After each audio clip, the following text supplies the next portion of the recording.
শুভলক্ষ্মী ও আদ্রিতের মহাবিবাহ পর্ব সম্পূর্ণ জানতে হলে ভিডিওতে একটি লাইক করে দেখতে থাকো। স্টার জলসায় শুরু হয়েছে নতুন ধারাবাহিক গৃহপ্রবেশ।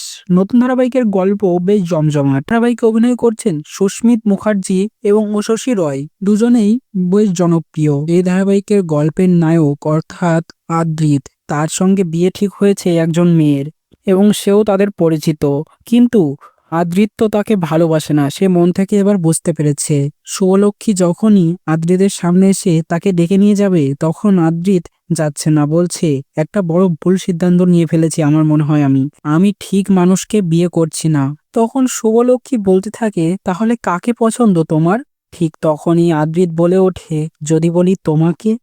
তখন তো শুভলক্ষ্মী পুরোই অবাক হয়ে আদ্রিতের দিকে তাকিয়ে থাকে। তো প্রিয় দর্শক বন্ধুরা, আদ্রিত এবং শুভলক্ষ্মীর বিয়ে হলে কেমন লাগবে তোমাদের, তাও অবশ্যই কমেন্টসে জানিয়ে এখনই সাবস্ক্রাইব করে নাও আমাদের ইউটিউব চ্যানেল। ধন্যবাদ।